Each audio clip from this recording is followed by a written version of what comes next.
Hello and welcome to episode 63 of the Post20 Podcast. My name is Evan. I'm joined, as always, by my co-host, Matt. How we doing this week, Matt?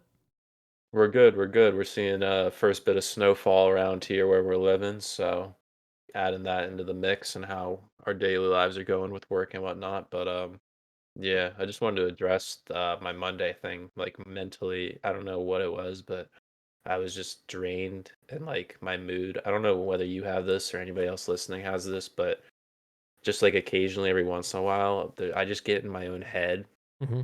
about life and what I'm doing and everything. At one point I thought maybe it's like a quarter life crisis type thing, if you want to call it that, but like I just was really deep in my bag and I don't know, I just needed a day off to really decompress. Yeah, I do have that. I have that probably 5 to 6 days of the week. I usually have one good day, and the other 5 or 6 days are me just freaking out. Hmm. That's kind of how I am because I'm extremely anxious about everything. Even if it's part of my daily routine, sometimes I get anxious about it. And when things are stockpiled like they are right now, what we're dealing with the conditions of the world, the fact that nothing is normal, and on top of that, the fact that we're kind of trying to get our lives together. You have, your first full time job where you have a set responsibility, and it's something that you're trying to build your life off of, right? It's kind of your job, your first real job is the foundation of your existence in the real world, as they put it, Yeah. right? And Yeah. that's hard, man. I mean, that's it's responsibility, and it's just a change of pace. And for me, like I have a change of pace right now. I'm just absolutely hammered with work. I mean, it hasn't let up since the last time I complained on the show. And my girlfriend's living around me now. She used to live far away, and she's alone, and she doesn't have a support system. She has me and my family. So I try and spend as much time as I can with her. So I'm worried about that. I'm worried about me. I'm worried about my family. They got stuff going on. My grandmother's a little fucked up right now. She's an injury, so we're trying to take care of her and just make sure everybody's okay. But that's just the world, and the COVID shit on top of it, like the Yeah. forced It's the forced quarantines, the like I'm not working, or I'm not working. I'm not working. I would probably be working if it weren't for COVID. And then like doing all your class from home. It's just this isn't college right now. And although I didn't love commuting to college, there is something that you get from being on campus and kind of having an independence from like your other life, like outside of school. right. So it's just whack, and I'm not really happy with it. I'm definitely in my head too, questioning everything I do, very unmotivated to do anything outside of schoolwork just because I've switched my head onto that. But I hear you, man. You ain't got to tell me why you didn't do the episode. I totally get it. Yeah, it's that and like the last thing, just like like you were saying, getting out and about with people and like at the social interaction, especially people around our age. Like I'm not getting that as much. Like at work, that I would say the average age is like 20 plus years above mine. And Yeah. then I come home like with my parents and my brother and that, and like that's cool, but I'm not constantly hanging out with people around our age, like going out or even just hanging out with people. Like most of my friends from school live states away and that, so we don't get to see each other as much as we like. So there's a lot of that involved into it, but just got to look at the bright side, just making money every week and Yeah. building that bank. And eventually I think the next step is just like moving out, Yeah. however long that is, hopefully within the next 2 years, getting a place. Yeah. So I mean, yeah. I mean, even so, like even if you are hanging out with people, the vibes are off, man. It's not the same. Yeah. It's just not the same because there's restrictions, and you know, it's just some people are worried about where they're going. If some people can't get sick because of their job or because of who they take care of or whatever. Like that's me. Even if I do go out and I get to see my friends, it's cool for the first half hour, and then I'm like, fuck, man. I hope none of these goofballs have been out dicking around because if I get sick and Right. I go down and take my grandmother a mail and give her COVID and she dies, I'm not going to feel great about it. Um, but that's one of those things that I've had to kind of modify as I go through as we've all gone through the COVID world. I remember when it first happened. I mean, we didn't see each other forever. The first time we saw each other was playing golf back in like, was at the par three. I mean, it must have been the Yeah, it was spring. It was probably yeah, 3 or 4 months after the start of the yeah, pandemic. I mean, we yeah, it all was towards the end of the summer. and I see people when I play golf. That's pretty much it. I make a concession for the gym, but other than that, I just don't see anybody, and it's brutal. It just the isolation you have to deal with, and like you said, you're not socializing with people your age, and that has a large effect on you. I see my buddy Carson when I play golf. That's pretty much it, and he goes to school somewhere else. So when my buddies are gone and they're at school, I'm not playing golf like I was. I was playing like 3 or 4 times a week because it's borderline free in the winter where we live, and it's nice. I mean, you go out there, you're in nature, it's quiet, and you focus on your game. You see a linear progression of how you're playing, and I focused on that for a month. I kind of like put everything else out of my head, focused on that. But now, I mean, well, we're back in the real world. It's unfortunate, but I'm thinking about maybe I need to get away for a week or two, Yeah, get down to some warmer weather, just pack my shit, take my little computer, bring a microphone so I can still do the podcast and stuff, and maybe it'll re-energize me. But yeah, we'll see. I mean, I'm thinking about it, but we can move on off the depressing shit, I guess. Okay, shall we talk about the Premier League match? Actually, no. Hold on one second. I wanted to talk about this expanded Swiss system that the Champions League is talking about doing. So the plans to transform the competition, this will be in 2024, right? okay. Um, I'm going to read this from the Sports Illustrated um, article that I found a couple weeks ago. UEFA's proposal is to increase the number of group stage participants from 32 to 36, with each team guaranteed 10 rather than 6 games. 3 people familiar with the plans told the Associated Press. So it's per sources, this is legitimate. The people spoke on condition of anonymity to discuss plans not publicly disclosed. England, Spain, Italy, and Germany currently have 4 guaranteed slots in the group stage, but leading teams who don't make the top 4 of their leagues could still qualify, with 3 of the additional group stage slots lined up for such teams based on their historic record in Europe. The 4th additional spot could go to France, which currently only has 2 guaranteed group stage slots, while a 3rd team has to go through qualifying. The current format of 8 groups would also be transformed, with UEFA instead using a variation of the so-called Swiss system. All 36 teams will be placed into a single league table, with opponents determined based on preseason ranking positions. The top 8 would qualify automatically for the round of 16, with the next 16 teams potentially contesting a playoff to fill the other slots in the knockout phase. The plans were discussed by Premier League clubs at a virtual meeting on Thursday. So that is something. Instead of the group stages, it would essentially be a league until the Yeah. knockout. What do you think? I mean, on the business side of it, it's a positive move because they're going to make a lot more money with the TV deals and everything, and I'm sure the clubs involved would appreciate it because they'll get more exposure, more TV money going to their clubs and whatnot. But if you're looking at it from a domestic side, I would say it's going to take away from your home matches. So if you're the Premier League, the Bundesliga, and all those other big leagues, you're going to have to reconsider your season. They may have to make the league tables smaller. So they might have to make the Premier League, for example, go from 20 teams to 18 or 16. So there's not as many games. So they can schedule these games in here. They might have to take Premier League teams out of the League Cup or FA Cup, do whatever they can so they have more time to rest players to be active in these games, or maybe they'll have to expand the substitution rule to go from 3 to 5 subs, or make the travel squad. I mean, now it's 20 from 18. They may have to make it 23, like the internationals at the World Cup. They Yeah. carry 23-man squads. So there's a lot of different things they can go about it. I'm seeing here that like a majority of the countries didn't really oppose this request.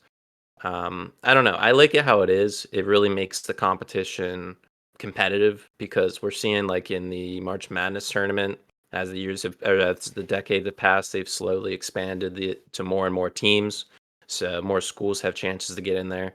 Then they are competitive, but like the World Cup aspect, they're trying to do the same exact thing. And if you're going to have Germany play, let's say, San Marino in the group stage of a World Cup and beat them 9-0, nobody's going to want to watch that. And it's just a waste of both teams' sides just to have more games on TV. So there's a lot of things that go into it. It's a big thing to unwrap.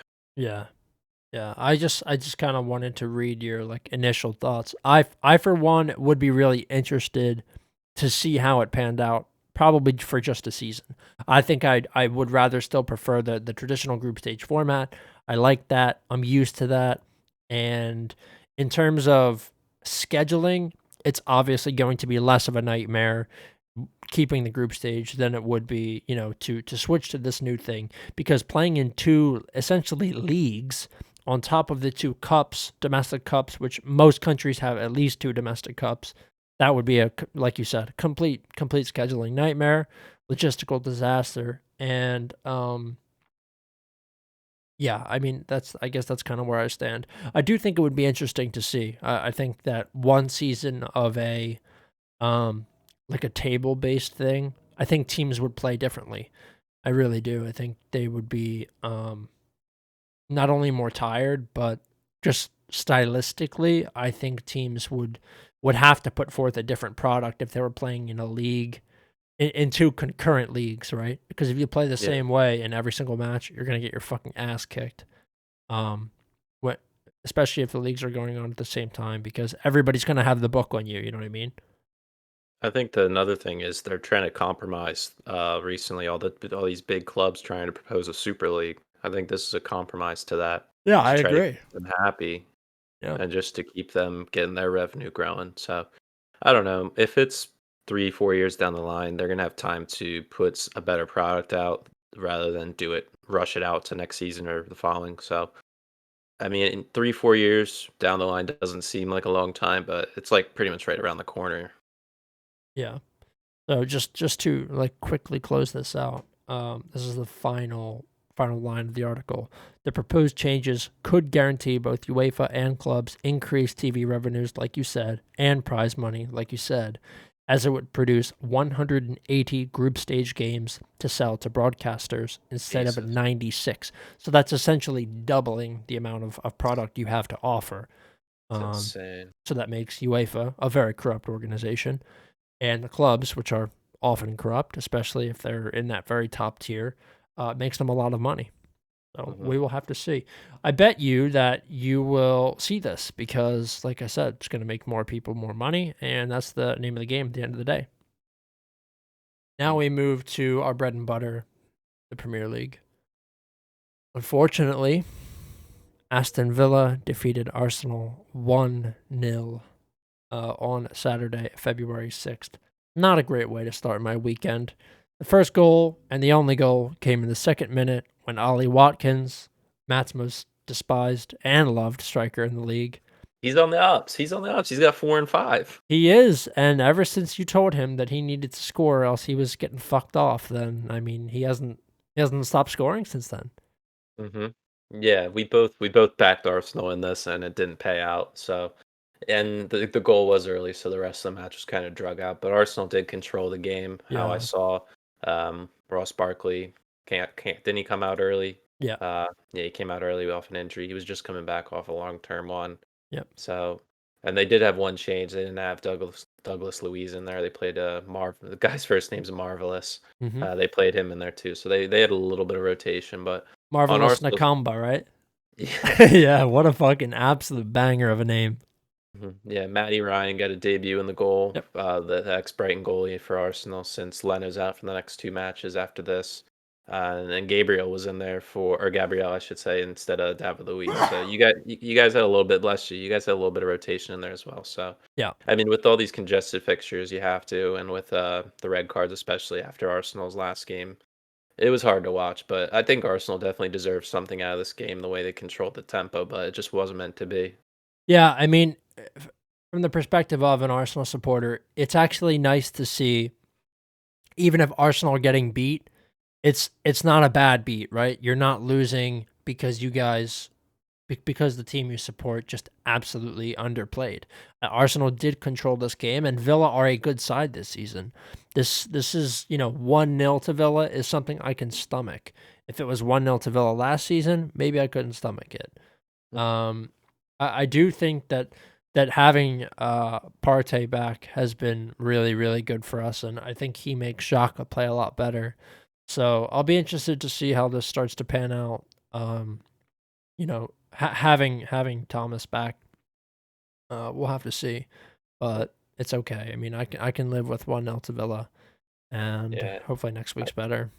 yeah. I would say one more compliment to Villa is they after that win they equal their amount of points they had after the finish of last season. Yeah, So they're doing much much better. They found, or I should say, they added speed in their team compared to last year. They just didn't have the pace yeah, to counter teams, and now they do. So that's why they're sitting ninth. And Arsenal, ever since they had their second matchup against United, they haven't been picking up the W's. So they're really gonna have to turn it around now. yep. I think they've just lost a bit of momentum now. Yeah, The draw against United, obviously a point's not that bad, but losing to Villa doesn't feel great. So as long as they can get their next game against Leeds, which is on the 14th, as long as they can get 3 points there, I think we're looking in decent shape as we go up against City the following week. yeah, totally agree. Okay, Burnley Brighton. This game ended in a 1-1 draw. A Lewis Dunk goal in the 36th drew Brighton ahead. Right after play resumed, Johan Berg Gudmundsson scored in the 53rd and drew them level. There wasn't any action after that for the most part. The possession was in Burnley's favor, 55 to Brighton's 45.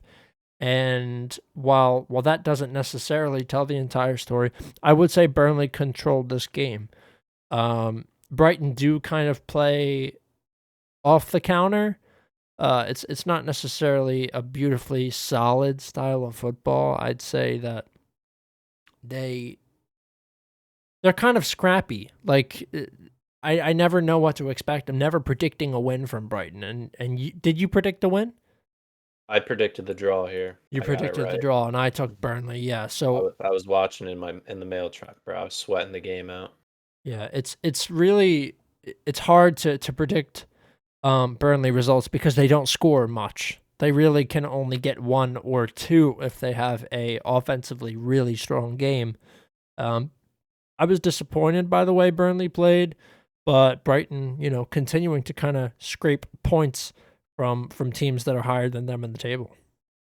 Yeah, they've been having injury issues with their strikers right now with Chris Wood and Ashley Barnes. Ashley Yeah, Barnes did start in this game. Wood is out, so they had to put Vidra in there, who I thought put a lot of effort into his performance. But yeah, in this matchup particularly, 8 of the last 11 meetings between these two teams have been draws. So that's pretty much how it is. Like you said, they're unpredictable, and we talked about momentum with Arsenal. This game was a tale of two halves with the momentum. Brighton early on controlled the game with a little bit of better chances, and then I would say the last 20 to 25 minutes went in Burnley's favor. They were just completely dominating the midfield and whipping a lot of balls into, which came to nothing. Both goalies played pretty well. I think Sanchez for Brighton in goal, ever since he took over, he's really, really stood out for them and won the job over Matt Ryan. That's why he got traded. And Nick Pope this year has performed just like he has the past few years, keeping Burnley in these games and getting them key points to really keep them out of this relegation battle at the moment. So yeah, like you said, it's hard to predict these matches, especially with Burnley. And this game was the first time I think in 4 or 5 league matches that Brighton conceded a goal. Because going into this game, they had 4 straight clean sheets. So I think for me, Brighton are a great team to really slow teams down and kill their momentum on the counterattack and keep games low scoring, just like Burnley are. Burnley at the beginning of the year, they were really struggling to score, and their defense just couldn't hold out as much.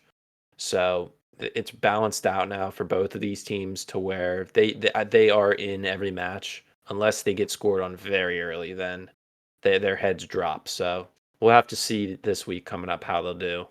yeah.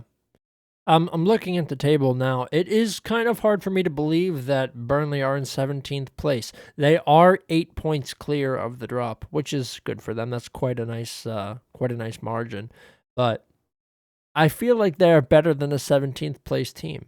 I suppose they aren't, but Yeah, we both predicted them to finish mid-table, like that 10-11 spot, and fortunately for them, the teams below them are just not racking up points right now. You have yeah. Fulham dropping points week in and week out, and West Brom the same. I mean, So, I think Burnley is better than Newcastle, and I think that they're probably on par with like Wolves. yeah, we'll get to Newcastle because they're going through an injury crisis right now. Yeah. Okay. So moving on, we have Newcastle, Southampton. Newcastle got themselves a red here. Go ahead. You start off. Tell me what you thought about this. I mean, this game opened up very open. Yeah. Um, this was the first time St. Maximin got a start in a long time for Newcastle, and it really showed how much he impacts this team with his speed. We've said in the past with John Joe Hendricks and other guys like that, the Longstaff brothers in the midfield, they just don't have They're that slow. speed. Yeah, Yeah. they don't have the speed to really change the game, and especially on the counter. And with a player like St. Maximin coming out of the French league is a huge pickup for them from last season, and he's coming back from injury.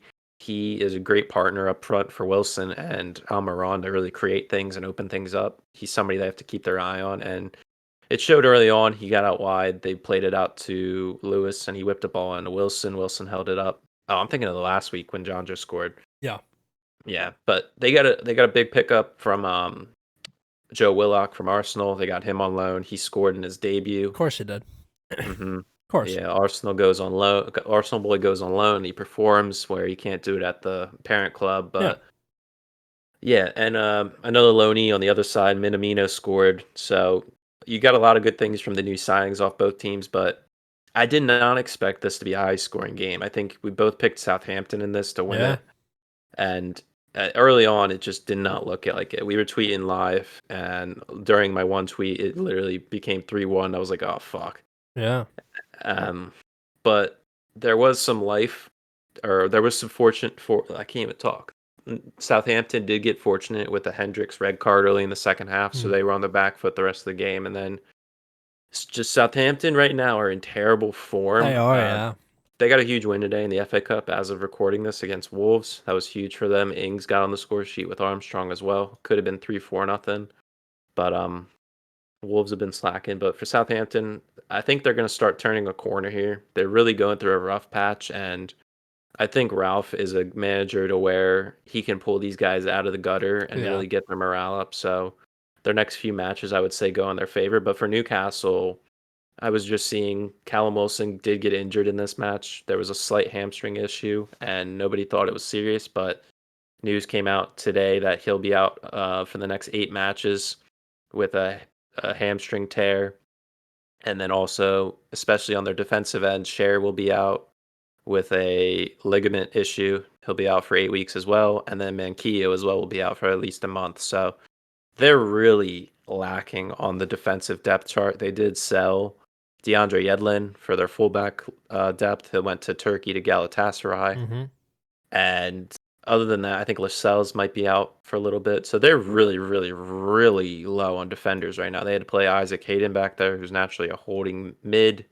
So this was a huge 3 points for Newcastle. They really needed it. But I think this next month, they're going to be falling big time. Yeah, I think they're overperforming the past few weeks. Even in the matches that they've lost, I think that they've just been playing past their true caliber. And I really think that this loss is an indictment of Southampton's current form. I mean, they are truly playing very poorly. And I think that the idea that Ralph Hasenhüttl can get them back in and get them performing well again is probably true, but I don't know when that's going to happen. I mean, this is a patty cake fixture. You should be able to beat Newcastle, and I mean Southampton are going to be pissed that they weren't facing Southampton or that they weren't facing Newcastle this week with their depleted depth chart. Minamino looked good. I was actually I was unaware that he got loaned out. I It, totally I don't know if I was unaware, but it I was like the forgot. last hour. It went through the last hour of the window. Yeah, so Liverpool and Southampton always have that loanee and then purchase type of synergy.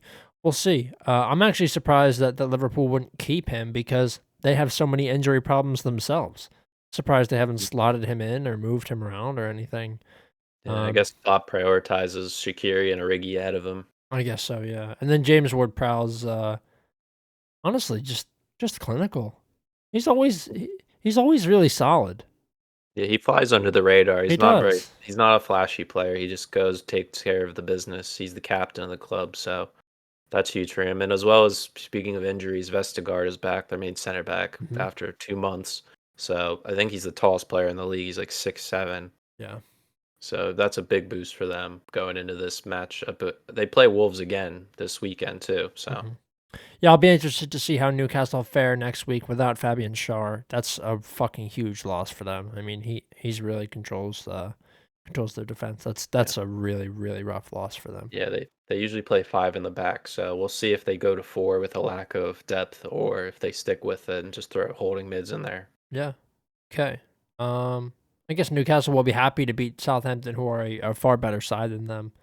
Yeah, But let's move on. Fulham 0, West Ham 0. Interesting match here. I mean this game pissed me off. the fucking Suchek red card in the 97th. I'm gonna let you Yeah, talk about it because Thomas Suchek's your boy. I mean, you've been talking about him for months now. yeah, that guy is that guy's up there for bargain of the season. 100%. I Coming agree. coming from the Czech league, absolute talent, hidden gem. But he leads the league now with goals from midfielders, not counting penalties because Bruno would be leading on that front. Yeah. But he's I think he's played every single minute Yep. since he's joined the club He's in a all he's an competitions. engine, like 100%. Definition of a midfielder. Like just amazing. He's not the biggest guy, he's not the strongest guy, but he's in the right position at the right time. And I just don't understand that call. Like when you replay it in slow motion, you watch it real time. It's like Mitrovic gets in his face, he kind of pushes him, and Suchek's just trying to get his distance. And he raises his arm around him because he is a couple inches taller than Mitrovic. So he thinks he'll swing it above his head. He leans into it, it brushes on him, and Mitrovic pulls a fucking Grammy out of his ass. And the worst part was like none of the linesmen raised their flag. Even the fucking Mike Dean didn't say anything live until he got a whisper in his ear saying to check it out. And then he had to take a look at it 20 times. I don't know how you have to look at that 20 times to come to a conclusion. Like it was pretty apparent to everybody. Even the commentary team was saying like I don't understand how this could possibly be a red card in any facet of the game. Well, But it's one of those. It's the same thing that happened with the Louise tackle. The refs feel obliged once they check VAR to make the call, and that's a problem. VAR is there so that you make the correct call. Just because you check VAR doesn't mean that you check VAR for something that you didn't necessarily see during open play. Doesn't mean you need to make the call, and vice versa. VAR is it's a tool. That's all it is. It's just a tool. I compare it to the same thing as a coach's challenge in the NFL. Yeah, of Like most of course. those aren't overturned. Yeah. Like they don't come out to a correct challenge. So I don't see how they have to make that. I don't know. I think it's so new that the refs aren't fully acclimated to it. Well, the refs are fucking morons anyway. I mean, they're always horrible. The Premier League refs are awful. Mike Dean being the worst. He is truly Yeah. the worst. I mean, I Yeah, know he we made a talked. horrible call, and Yeah, I don't think the right thing was for him to get death threats, like because this weekend fuck he's him. not repping any matches for his family's safety. But like, I don't know what that issue is because you're on a national lockdown, bro. Nobody's in the stadiums. Nobody's gonna be waiting outside the stadium for you. So Don't be a cunt then. That's it. That's all you have to do, and you won't get death threats. Simple. even if that wasn't called, West Ham didn't deserve this win. No, they didn't. They got 10 dominated. the last 10 to 15 minutes of this game, they literally played for the draw. I don't understand why. You're fighting to make a top 4 finish, which I don't think they've ever done in the modern era. Why are you playing it safe? I understand you don't always go for the win away, but this is a game against a relegation team that you need to get 3 points over to keep in the title fight, or not in the title fight, the top 4 race, because you have Chelsea behind you picking up points. You have Aston Villa doing all right. Everton's starting to pick it up. Like you're gonna get past if you play it safe like this every game.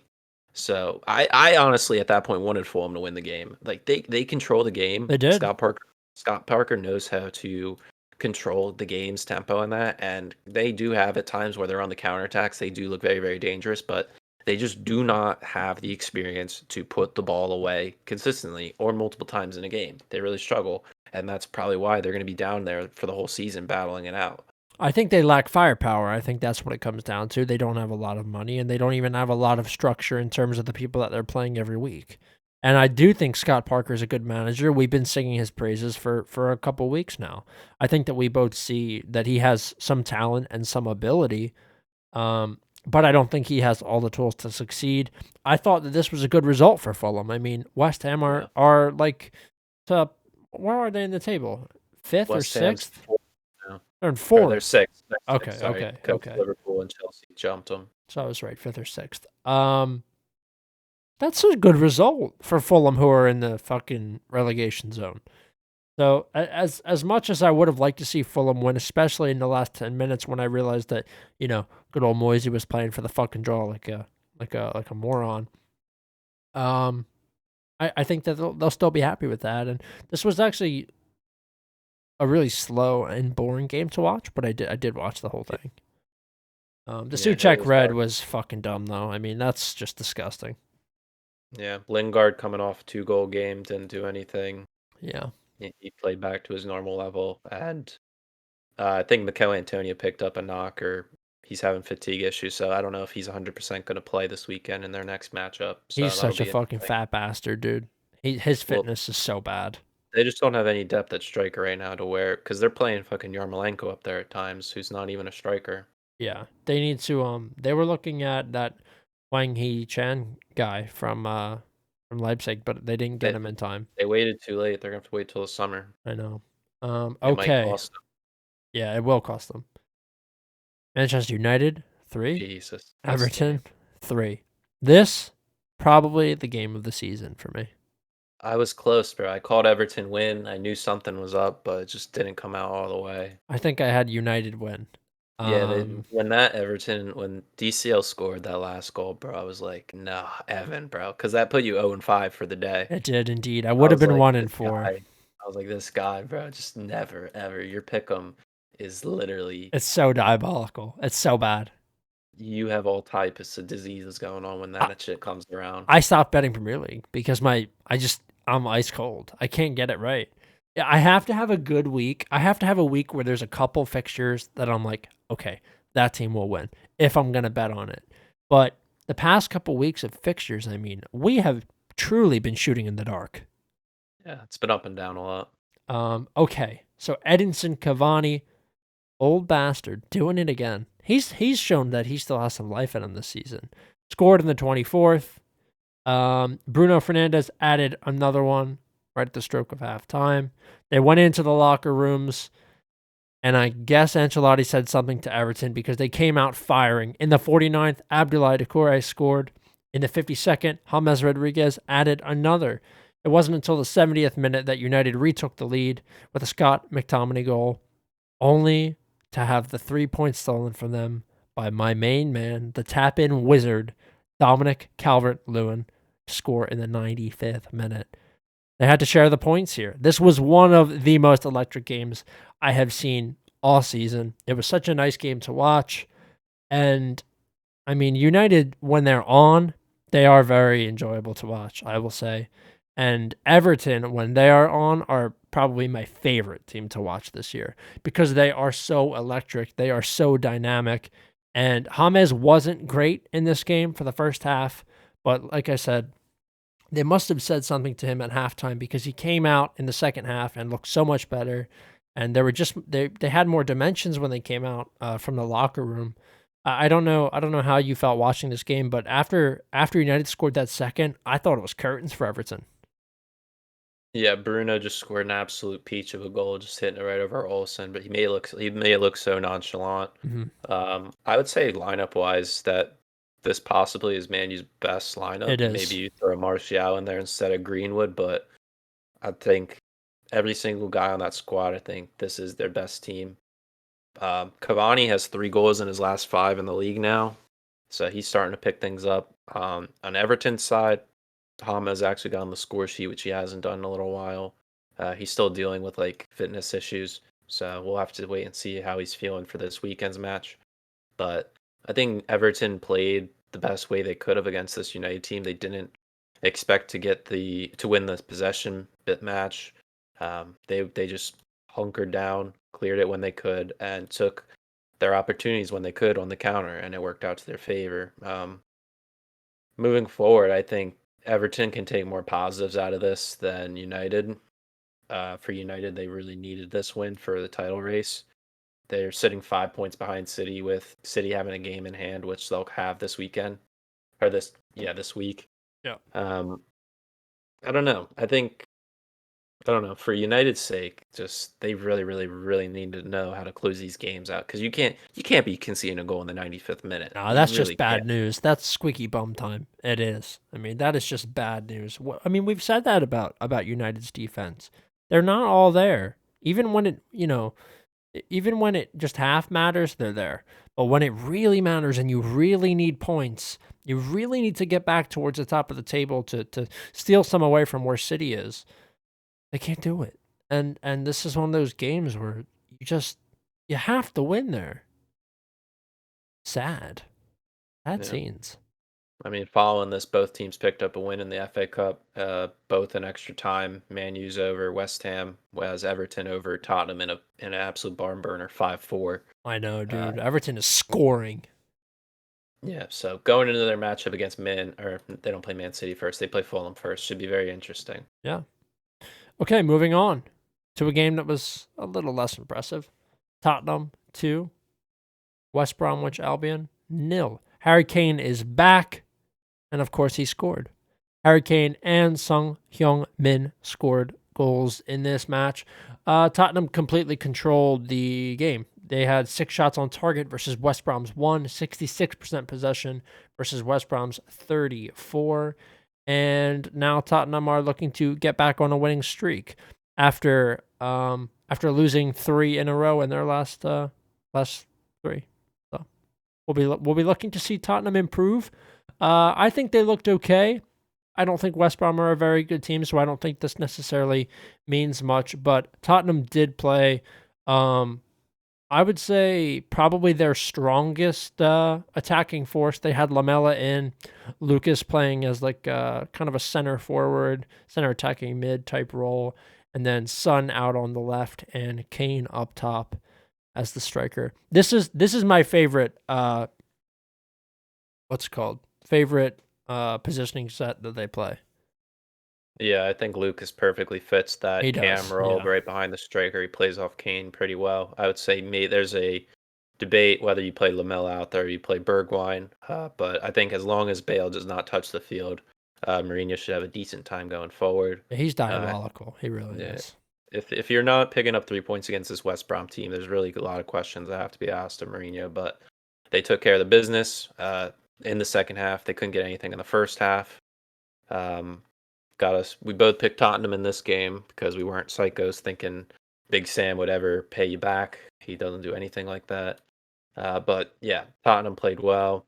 Kane back on the score sheet. Son as well. Son gets a goal as soon as Harry Kane comes back. Really back, and why I think he'll probably be player of the season. Yeah. But yeah, this is back to how Mourinho wants them to play. Clean sheets. Eric Dyer not in the squad as well after that Chelsea mishap on Werner giving a penalty away. Yeah. He went with Davinson Sanchez, who has been playing well, scored a goal in that FA Cup game against Everton, or scored 2, I should say. So yeah, we'll have to see if he starts in this next matchup against Man City, or if he goes back to Dyer. But it's going to be really, really important for Tottenham to at least get a point off this City team, because if they really want to get back into this top 4 race, they're going to need to get at least a point off City. I mean, I think West Brom are just absolutely putrid.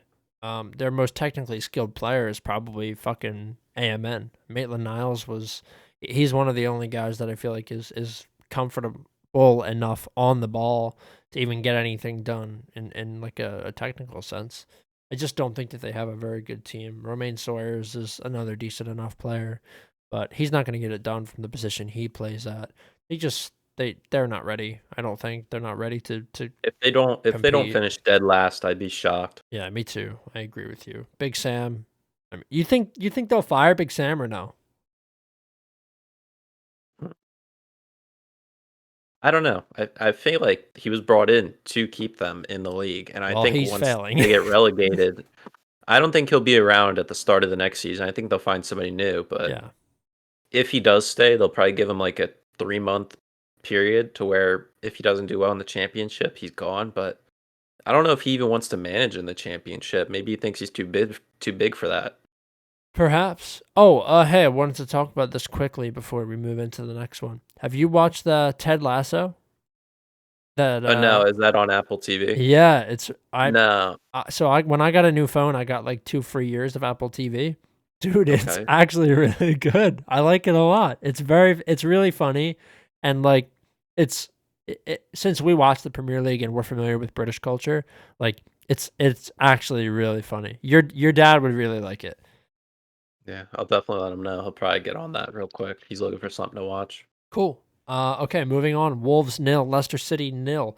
I actually only caught the second half of this game. I didn't think it would be 0-0. I thought it would kind of be a barn burner like United Everton was, but I did catch the last 25 minutes. There was a couple concrete chances in the last 25 minutes.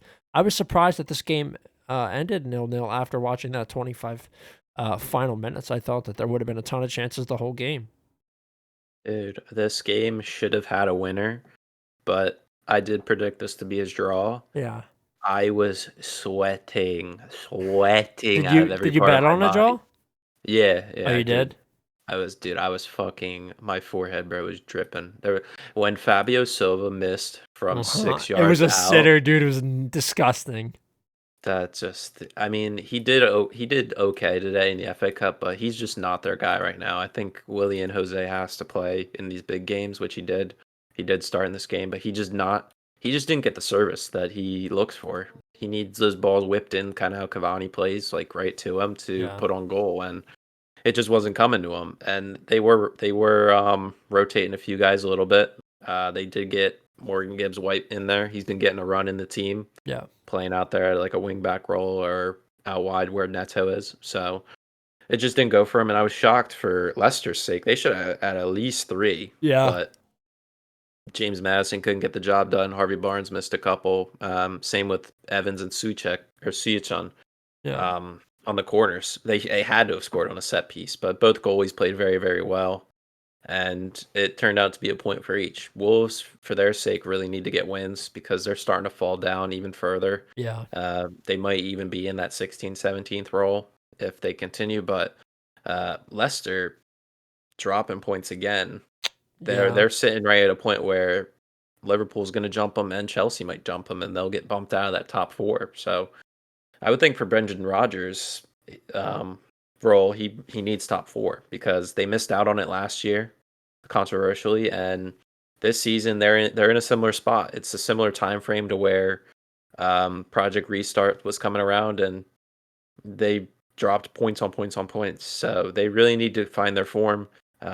Only getting 2 wins in the last 5, and they just need to go on that run. Yeah. I was really surprised, man. I don't know how the first, 65 minutes were, but the last 25 minutes were fucking electric. Yeah, it was pretty end to end. Yeah. Okay. Moving on. Liverpool 1, Manchester City 4.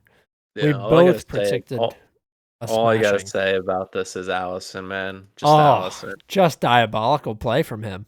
Very uncharacteristic of Allison. He's typically Every very solid. that statement right there is what everybody was saying. It was like that's so uncharacteristic of him. I can't believe he's done this. And then my dad was saying, I guess he's a big Liverpool supporter. For you guys that don't know, he was like he does that occasionally, pretty often. So like for them to say that is like ridiculous. At times he's made absolute stinker mistakes and it's cost them, and this was one of them. I think he has a bold style of goalkeeping, and I think he makes split decisions very often. That's the way that he Do you think plays. Ederson would have made that decision? No, no, I don't. I do think Allison has a very specific style of goalkeeping, but what I will say is usually there's either someone there to fix the mistake he's made, or nothing comes of it. So Hmm. he does have howlers. Your dad's totally right there, but I was shocked to see them, 2 times capitalize on it. I guess I shouldn't be shocked. The City team is fantastic, but yeah, really, Alisson is the one that cost him this game. Yeah, when the first one happened, I was like, "Wow, I can't believe he did that." And then when the second one happened, not even 5 minutes later, I was like, "Holy fuck, what's going on, bro? He's getting Yeah. paid right now." Yeah, exactly. Because after that third goal, it was like the game's over. There was like Mhm. nothing you can do about it. Yeah. There was no Um, way that Liverpool team was getting 2 goals back on that City team. yeah, and City are watertight. They did let one in on a penalty, but I'll give them a pass for that. They are not only watertight, they are clinical in front of the goal. Gundogan, as we've said the past few weeks, career resurgence. Looks like one of the best midfielders in the fucking world. It's unbelievable. It's crazy because they got him from Dortmund for fucking pennies. Yeah. I thought he was done. I thought he was out to pasture, but he actually looks like one of the top 5 Premier League midfielders right now. He's unreal, and he's scoring, and he's assisting, and he's everywhere you need him to be. I'm shocked. He's probably like, I know when we did our mid-season review, like I didn't talk about Gundogan at all, but ever since we did that, he's been like on a fucking absolute screamer. Yeah, it helps that Kevin De Bruyne is out too, because he can get more of the Yeah, spotlight on him. But I even think when De Bruyne comes back, he'll keep this form up as well. I would Just hope. he's turning up at the right place at the right time. And the thing was, early in the game, he missed a penalty, he absolutely skied it, and then he came back in the second half and got 2 tap-ins, which That's really awesome. helped his confidence. So these City goals, every City goal, I would say maybe 90% of them are usually crosses to tap-ins and that. So they're like, that's nothing crazy. It's just the style of play they implement, I should say, is getting guys in positions where it's high percentage shots. It speaks to I wanted to quickly say this before we move on. It speaks to Liverpool's confidence where you can keep a game 0-0 for the first half, and when you come out in the second half and get scored on once, the floodgates open. Yeah. It is such an indictment of the way that they're playing, such an indictment of the confidence there. I know there was news that came out that Jurgen Klopp's mother passed away a few weeks ago. He let the media know. So I think that could be speaking to some of his irritability, and I think that could have an effect on the team if Klopp's not in a good mood. Then that could certainly be an issue for the greater um, like team morale. But um, I don't know. Do you think Liverpool don't look good at all. do you think that game just ended their title hopes? I think their title hopes ended quite some time ago, but yes, that was probably the nail in the coffin. Yeah, I agree. There's just no way. I mean, they're missing too many players. The morale is obviously fucked. Their attackers are just borderline fraudulent right now. You can't have Firmino, Salah, and Mane and not be scoring. You just can't do it. And it's not that they just played City and that's why they didn't score. They're not scoring on fucking shitty teams. They couldn't score on Burnley. They couldn't score on Brighton. That's a problem. There's an issue there. So we'll have to see. Okay. Sheffield United 1, Chelsea 2. Hey, we keep Kind of a rolling. sweaty result. We keep rolling, bro. A win's a win. Yeah, the win's a win. Haven't lost yet since Double T Since has come in. You did have an own goal here. That Yeah, that was my next thing I was gonna say. I was like, we haven't conceded a goal the whole time under Tuchel, and the first one is we score on a ourselves. Rudiger own goal in the So 55th. Yeah, Mason Mount, electric. I mean, just fantastic. One of the an best abs young players in the league. yeah, he just has this. He has something about him. There's something aura about him that he brings that just adds confidence to the players, his teammates around him. He just brings the best out of people, He's like which Frank. yeah, that which today for today's FA Cup match, he wasn't in the squad. A lot of the main starters weren't in there. Some of them did have to come in at halftime because of the poor performance in the first half. But yeah, he just has this special ability to create things, and he really guns at people. He really runs at defenders, like how Pulisic was last season. Not as much this year. He might be dealing with more injury issues. I know Ziyech got minutes today.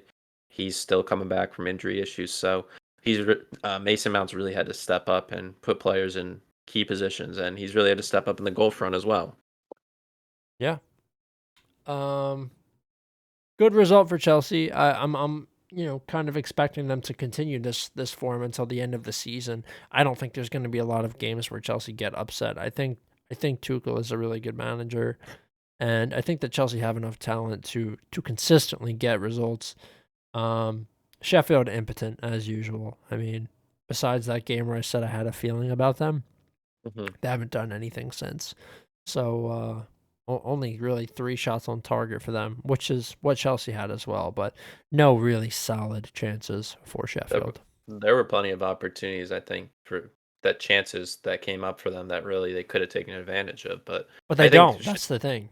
I think Sheffield keeps these games closest. Like as of recently, they haven't been getting blown out at all. Really, they're Yeah. getting close wins, like over United, West Brom, and then also the 1-0 loss to City, which I thought was a big result for them. Yeah. So there's a lot of positive things they can draw out of this to where they play smaller teams. They can take advantage of their confidence and really turn the corner on teams. Yeah. Okay. Final game of the week before we quickly go over our predictions for the upcoming week. Leeds 2, Crystal Palace 0. I think I took Leeds here. I had a pretty good Sunday, right, on my bets. Yeah, I think both of us did. I went, funnily enough, I went 4-0 on Sunday. I think you went 3-1. I'll take that. That's fine. Mhm. And then yeah, I took a draw in this game. I didn't. I think this. I thought this was going to be a Leeds choke show, but it turned out to go in their favor. Bamford and Harrison getting on the goal. Bamford now has 12 on the season. I think Harrison has 4 or something along that. But yeah, it was an absolute dominance from United, or Leeds United. Palace first game without Wilfred Zaha. He'll be out for a little while now. And it really showed on the attack as they couldn't create as much because more eyes were drawn to him with Zaha not there. And Batshuayi and Ayew went back to their old forms of being invisible. So Leeds just have a style to where it's man to man. This guy's my job the entire game. I'm not going to lose him, Yeah. and that's my only thing I got to focus on. And it leaves the midfield wide open for counterattacks both ways. So Palace just didn't have the speed to open that up enough. Whereas Leeds, on the other hand, just have absolute pace going down on every wing with Bamford, or I should say, with Rafinha, Harrison, Stuart Dallas driving through the middle. Side note on fantasy, he's listed as a defender. I think naturally he plays at fullback, but Yeah. with Alioski and Ailing playing well, he just doesn't fit there. So they play him in the midfield, which is a big boost. Yep. Puts him in a lot better positions to score. But yeah, Leeds just are very aggressive. I think on the year right now they're sitting at 10th, 38 goals for, 38 against. So pretty narrow, 0 goal differential. It could be an absolute high scoring game. It could be an absolute blowout. Either way, it's going to be a great game to watch when Leeds is in it. Yeah. I don't really have much else to say about that game. Let's move on. Somebody needs to get in here and use the scanner. If you guys are looking at my camera and you just saw somebody sitting at the door, that was my brother. He looked kind of creepy on the camera. I looked back. I didn't hear anything open, and he's just like standing. Sorry, I'm trying to standing right here. Fucking creepy as shit. Okay, we'll run through these quick. Leicester City take on Liverpool Saturday, February 13th at 7:30 a.m. This game's probably on Peacock because it's two good teams. I'm taking Liverpool, which I'm not confident in, but I think that they bounce back Yeah. here. I think that they do bounce back. I could see this game being a draw as well, but I think Leicester are probably going to be the favorite. Yeah, let me see real quick what the odds are. Tell me what the odds are. Actually, I may be modifying my pick. Right now, Liverpool is favorites plus 105 away. Leicester home team plus 250. Oh, fuck it. Never mind. I'm taking Leicester. Well, I think Jamie Vardy is back now, so because Okay, he did I'm get minutes. actually hammering Leicester. Mhm. Okay. Um, I don't know. I'm still on this feeling of not trusting Leicester after that Wolves result. Pretty much confirmed it even more. But with Liverpool's form and Mane not being able to score, Salah only getting a penalty, Firmino being invisible again, Yeah. I don't know. I'm going to back Liverpool as the reigning champs. I think they carry this form to where Henderson's going to boost the guys. I think Salah and Mane are going to come back. I really think this is a statement game for them to put them on level points with Leicester and leap them and put them back into that neck and neck race with United. I just don't trust Leicester. Okay. I think that's fair, honestly. I totally understand your logic there. So I'll go opposite you there. Okay. Next match, Crystal Palace, Burnley. Burnley, Fuck. fuck you. I'm done betting on Burnley. I'm Oh done. no. I'm done. I'm off. Rest in piss. You won't be missed. I'm taking Crystal Palace money line. This game could 100% also be a draw, but I actually feel like Eze. I'm big on Eze. I've been watching like Eze highlight reels. The kid has Yeah. so much fucking sauce, dude. So much. Yeah. He's He's so very, very talented. good. He is so talented. I can see him being like a Premier League mainstay, moving to a real club because Palace is a meme. Um, I'm I'm just feeling it. I'm feeling Palace this week. Odds wise, right now, Palace is the favorite, 135. To Burnley's 230. Let me look up at the head to head. The head to head's down even. They play each other 11 times, both sides getting 5 wins. There's only been one draw. They've been low scoring games. The last time these two teams met, it was a 1-0 win going to Burnley. I think it'll go similar. I'm just not convinced with their attack without Zaha. They did go through a period without Zaha before, and they didn't do too well. It's just Burnley's attack is not convincing. I'm still going to go opposite you here. I'm going to take Burnley to get a win. I think they really need this win. Like we said earlier, Burnley's a better side that shouldn't be in 17th. And I do believe they get a win here. It'll probably be like a 1-0 game. Yeah. Okay. Manchester City, Tottenham. As we said before we started the show, this is probably where City are tested, right? This is going to be the match that cements them as the just most undefeatable team in the league, or it's going to be the thing that shows everybody that City are once again beatable. I tend to lie on the side of the former. I think that City will absolutely batter Tottenham here. You just watch them batter Liverpool, who I think are really a better team. And I'm just confident in City. I don't really think that they're probably even that heavy of favorites. Um, well, City this year only have 2 losses, and one of those did come to Spurs. They lost Yes. 2-0 earlier in the year. Mourinho figured out Pep.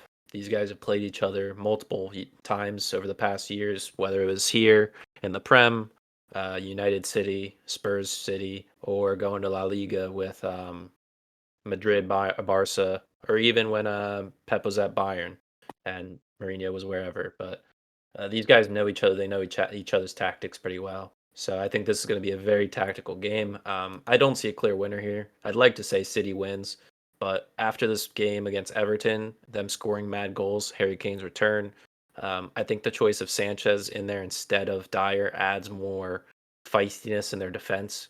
So I think it's going to end in a draw. Okay. Fair enough. Next match, Brighton, Aston Villa. I'm on Aston Villa. I don't think Brighton are that good. I don't really like them. I have a hard time betting on them. Yeah. Villa coming off a pretty solid win over Arsenal. I think that Arsenal are a much better team than Brighton. And if Villa can even just replicate that performance that they just had, they should be able to beat Brighton. So I'm with Villa here, money line. I'm gonna agree with you there. I love Aston Villa right now. Ollie Watkins, as I said, 4 in his last 5. He's really, really picking it up. I feel like I'm a little scared now, backing him right now and picking them that this is where he doesn't score and he goes invisible. But I'm still gonna back him. I love Aston Villa in this game. They are a very good side. Brighton do tactically put themselves in great positions to where it's low scoring and they don't have to do that much on the attack to secure the W. But I think this is a game where Aston Villa can open them up. So I'm going to back Villa. Okay, fair enough. Southampton versus Wolves. This is a really tough one for me. I think I chose draw last time. I honestly have no idea what to pick. It's either going to be draw again or Southampton. I'm not on Wolves. What do you think? These two teams, like we said earlier, did just play today in the FA Cup. Southampton won 2-0. It was 1-0 for a while. Danny Ings scored. Originally it was VAR, or it was officially ruled offsides. VAR reviewed it and overturned it and gave the goal. Wolves did have a lot of chances, but Southampton withstood it and ended up winning.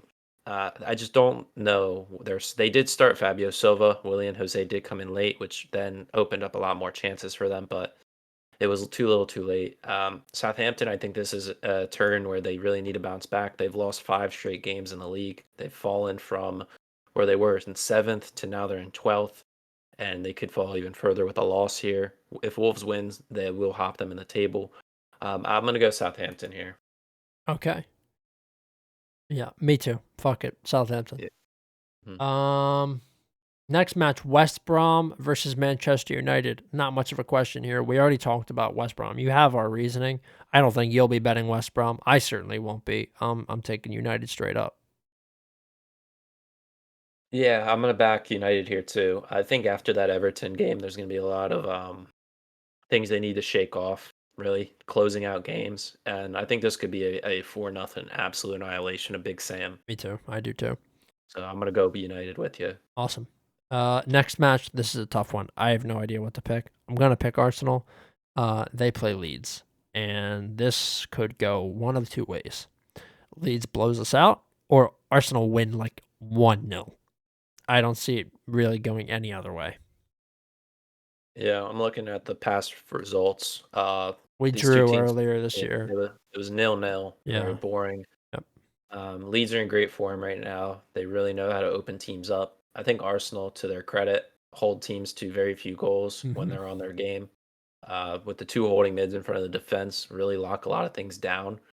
So it'll be interesting to see with how Leeds' style of man marking is, to where if Saka can really get open, if Lacazette can find that space, and if Pepe can keep scoring goals.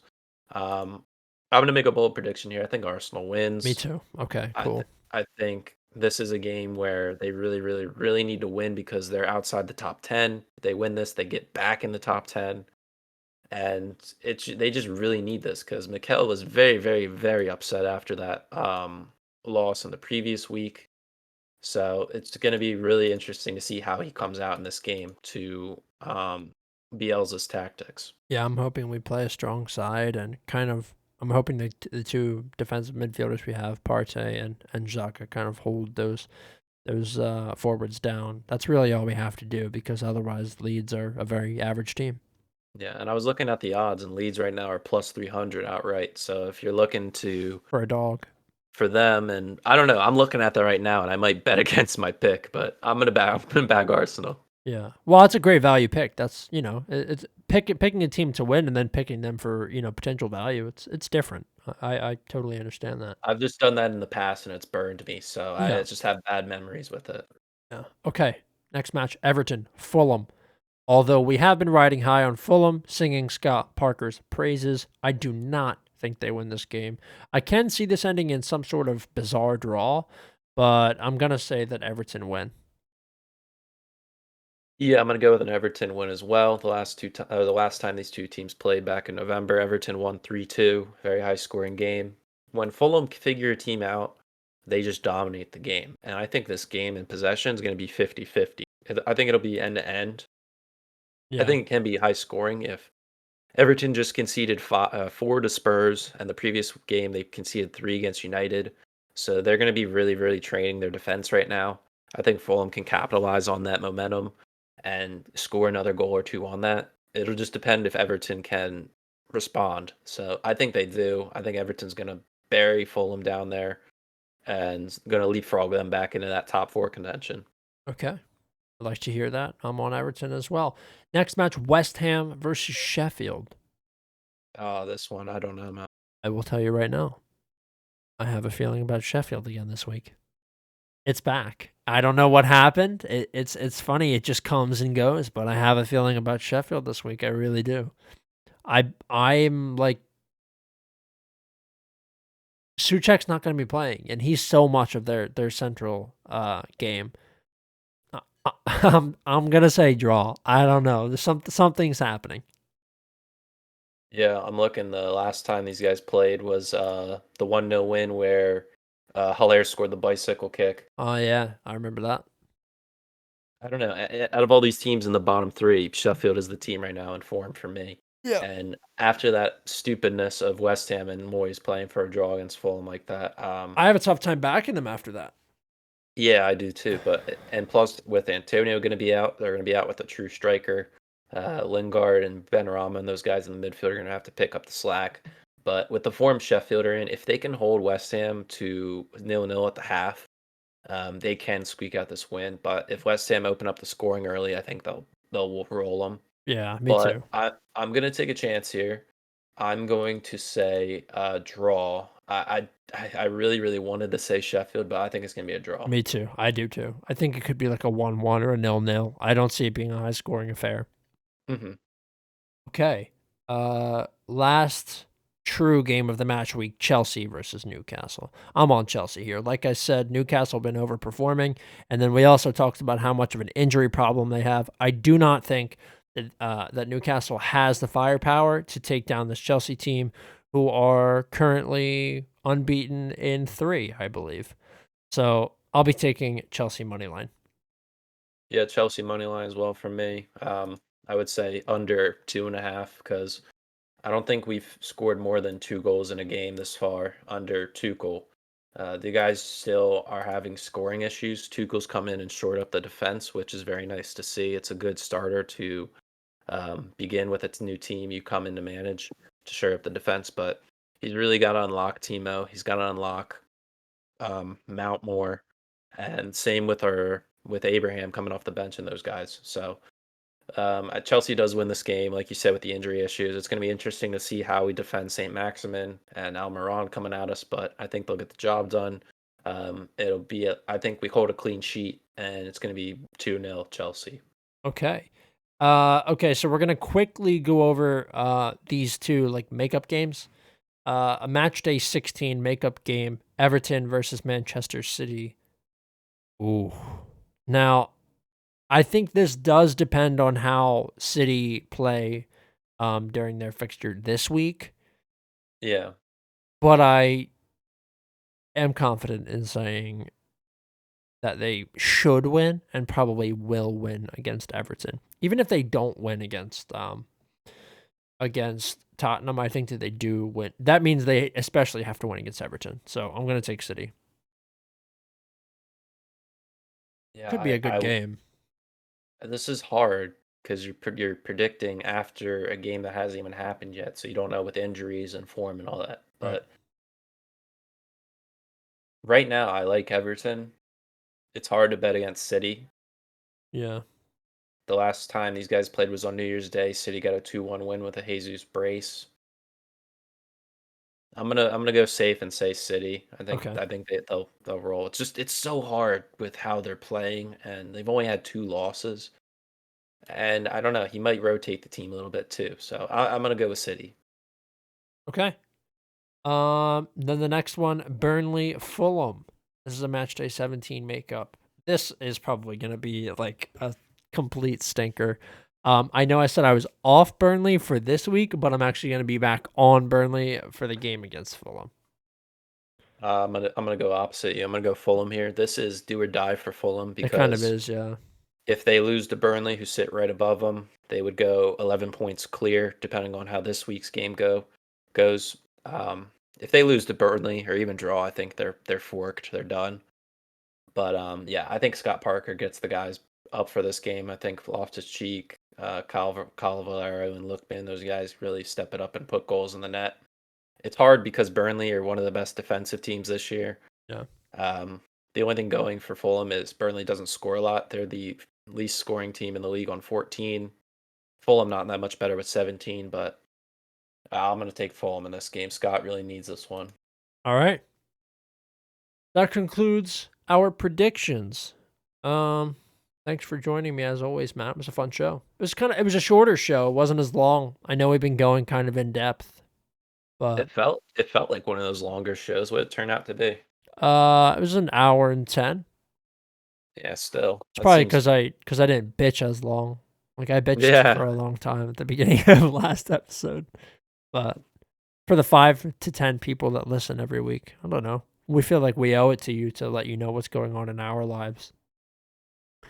But that's it. Like I said, thank you guys all for listening. Make sure you check out our socials, Instagram, Twitter, and then make sure you check out our podcast on Apple Podcasts, Spotify, and SoundCloud. And that's it, really. Anything else from you, Matt, or no? Nope. Thank you guys so much for coming in week in, week out, watching on the YouTube, listening on SoundCloud. We appreciate all the time you take out to listen and to continue on. All right, guys. We'll see you next week. Take care.